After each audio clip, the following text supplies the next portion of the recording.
Hai semua dan selamat datang ke sesi huraian kita kali ini. Sejujurnya, saya sangat teruja untuk kongsikan topik hari ini sebab kita akan sama-sama merungkai satu misteri linguistik dan teologi yang sangat mendalam.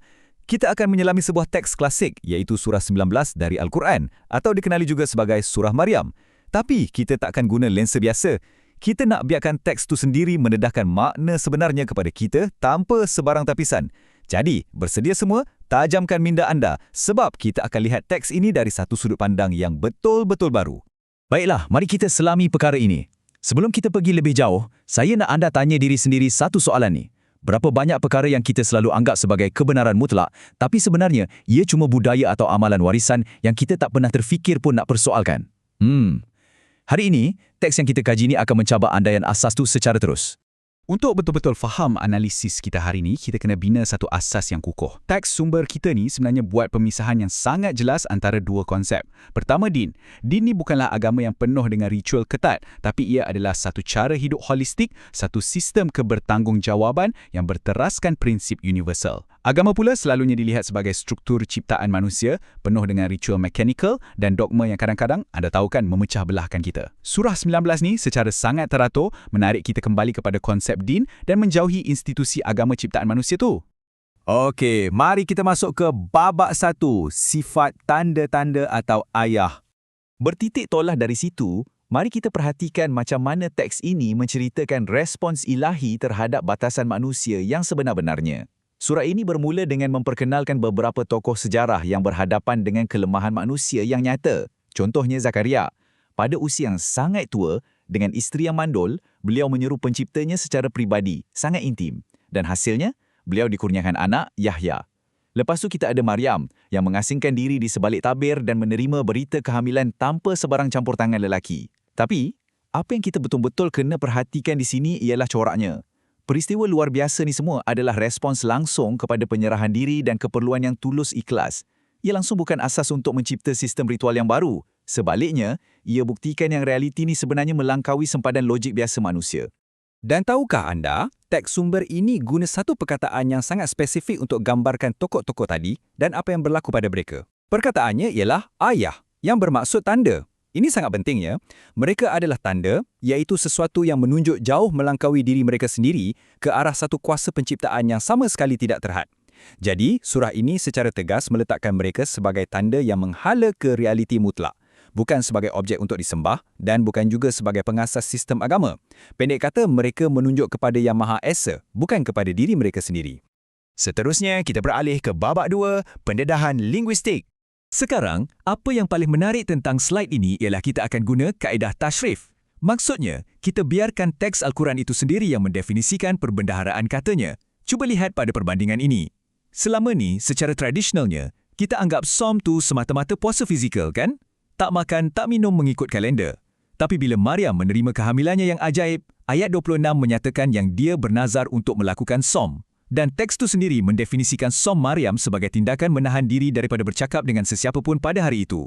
Jadi, dari segi linguistik dalam teks ini, som adalah amalan universal menahan diri secara sedar, terutamanya berdiam diri. Kenapa? Untuk memproses realiti dan wawasan rohani yang sangat mendalam. Ia sepenuhnya tentang penguasaan diri.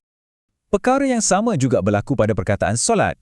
Andaian tradisional yang kita dah lama warisi selalunya mengurangkan solat jadi sekadar urutan mekanikal, pergerakan fizikal semata-mata. Tapi, melalui kaedah tasrih tadi, teks mendedahkan yang solat sebenarnya membawa maksud pengekalan hubungan dalaman yang sedar dengan prinsip-prinsip universal. Ia adalah tentang satu keadaan kesedaran minda, bukannya sekadar cengkerang luaran atau rutin semata-mata. Dan bukti untuk perkara ni memang ada di dalam teks tu sendiri. Dalam ayat 59, ia menyebut tentang satu generasi yang mensia-siakan solat. Jadi, adakah ini bermakna mereka berhenti buat ritual fizikal tu?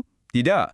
Konteks ayat ni menunjukkan degenerasi berlaku apabila hubungan dalaman yang sedar tu hilang dan mereka mula mengikut hawa nafsu. Seseorang tu mungkin nampak macam masih buat pergerakan ritual dari luar, tapi secara dalamannya, kesedaran etika dan sambungan rohani mereka dah pun mati. Yang tinggal cuma persembahan yang kosong. Bila kita faham tentang tahap kesedaran yang tinggi ini, ia terus bantu kita faham peranan penyampai mesej. Teks ni mendefinisikan Nabi daripada akar kata yang bermaksud berita atau maklumat. Jadi secara fungsinya, Nabi merujuk kepada seseorang yang menerima wawasan rohani atau panduan inspirasi dari alam gaib.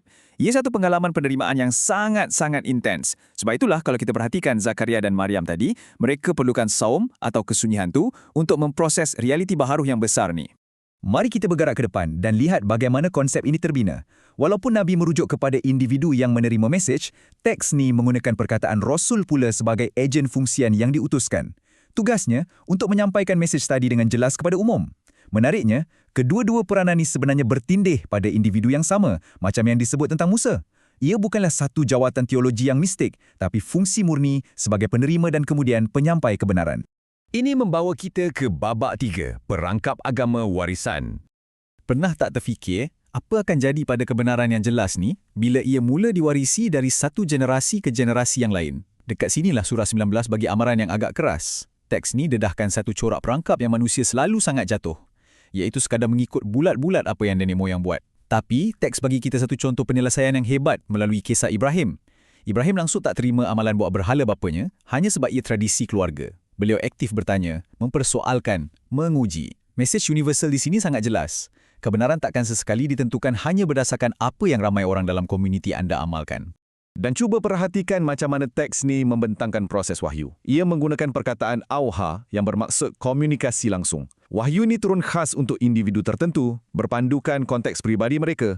Ia padan dengan sangat sempurna dengan situasi mereka pada masa itu. Dan yang paling penting, kita kena perhatikan apa yang tak disebut di sini. Langsung tiada perantara. Tak ada institusi, tak ada padri atau ulama yang bertindak sebagai penampis. Ia 100% panduan terus dan tidak dimediasi antara pencipta dengan hambanya. Sekarang, kita masuk ke kemuncaknya. Babak 4, meruntuhkan hierarki manusia. Konsep hubungan langsung yang kita bincang tadi itu bawa kita terus ke puncak surah ini, di mana teks dengan sangat agresif meruntuhkan semua tuntutan institusi manusia, perantara ilahi dan dogma hierarki. Untuk jelaskan perkara ni, teks membawa watak Isa ke depan. Untuk membetulkan teologi salah yang terbina selepas ketiadaannya, teks meletakkan terus pembetulan ini dalam mulut Isa sendiri. Ayat pertamanya berbunyi, sesungguhnya aku ini hamba Allah, bukan anak Tuhan, bukan juga Tuhan. Secara fungsinya, beliau menempatkan dirinya murni sebagai hamba dan penyampai. Teks membetulkan kekeliruan ini dengan sangat presis, jauh sebelum ia sempat dibekukan menjadi dogma berinstitusi. Dan ini dengan cemerlangnya menggambarkan betapa beratnya akibat membuat tuntutan palsu terhadap sifat pencipta. Teks mengalihkan lensa kita kepada reaksi alam semesta terhadap dakwaan bahawa Yang Maha Pemurah mempunyai anak. Ia bukan setakat perbalahan teologi biasa, tahu tak? Teks menceritakannya sebagai satu pelanggaran besar pada realiti, di mana langit, bumi dan gunung ganang dilaporkan hampir runtuh dan pecah kerananya. Maknanya, tuntutan teologi ciptaan manusia ni benar-benar mengganggu keharmonian dan struktur kosmologi itu sendiri. Jadi, nampak tak kontras yang sangat ketara dalam surah ni? Di satu pihak, kita ada poster penyerahan diri. Cuba lihat kesunyian Zakaria, penerimaan Maryam yang sangat mendalam dan kelembutan Ibrahim bila berhadapan dengan bapanya menentang. Hasilnya, sentiasa salam, iaitu keamanan, keutuhan, integriti. Tapi di pihak yang satu lagi, kita tengok poster manusia yang suka membuat dakwaan ke atas Tuhan, mencipta sekutu, mencipta hierarki. Dan apa hasilnya? Kemusnahan dan penolakan kosmologi yang dahsyat. Sampai di ayat 93, teks ni memberikan satu penutup yang betul-betul meratakan semuanya. Ia berbunyi, tidak ada seorang pun di langit dan di bumi, melainkan dia akan datang kepada Yang Maha Pemurah sebagai seorang hamba. Kenyataan ini secara totalnya memusnahkan apa jua ilusi hierarki keagamaan. Tiada institusi, tiada raja dan tiada padri yang ada kuasa ke atas kesedaran orang lain. Semua makhluk berada pada tahap yang rata, berhadapan secara langsung dengan Yang Maha Pencipta. Tak ada orang tengah. Dan akhirnya, kita tiba di hubungan langsung mutlak. Kita dah lalui satu sesi penerokaan yang luar biasa hari ini, bermula dari pendedahan akar linguistik sampailah ke perobohan struktur ciptaan manusia. Jom kita imbas kembali jadual ringkasan di skrin ni untuk betul-betul faham ajakan paradigma yang kita kaji. Secara tradisionalnya, saum dilihat sebagai berlapar dan dahaga, tapi realiti teks tunjukkan ia adalah pengekangan diri secara sedar dan kesunyian. Solat, kita selalu fikir ia urutan ritual yang mekanikal, tapi teks bongkarkan ia sebenarnya pengekalan kesedaran dalaman yang berterusan. Dan paling kritikal, isu autoriti. Daripada sesuatu yang dikawal rapi oleh institusi, teks mengembalikan hak itu sebagai kebertanggungjawabaan langsung, tanpa perantara, terus kepada pencipta. Jadi, poin yang paling penting di sini ialah tujuan teks ini diturunkan. Dekat penghujung surah, Al-Quran menggelar dirinya sebagai zikir yang bermaksud peringatan. Ia langsung tak diturunkan untuk jadi buku peraturan bagi satu lagi sistem agama berinstitusi. Sebaliknya, ia berfungsi untuk kejutkan kita, ingatkan kita dan bawa manusia kembali kepada kejelasan. Ia nak bawa kita berpijak semula di bumi nyata, bebas daripada kekusutan dogma ciptaan manusia yang memecah belah. Sebagai penutup sesi huraian kita hari ini, saya nak tinggalkan anda dengan satu soalan untuk direnungkan.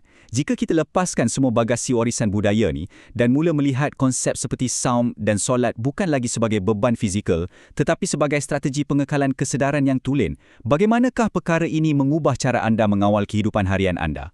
Bukankah ia seperti mengembalikan semula kuasa dan otonomi rohani itu ke dalam tangan anda sendiri? Fikir-fikirkanlah. Terima kasih banyak-banyak sebab luangkan masa bersama saya meneroka kebijaksanaan yang hebat ini. Terus kekalkan sifat ingin tahu dan kita jumpa lagi.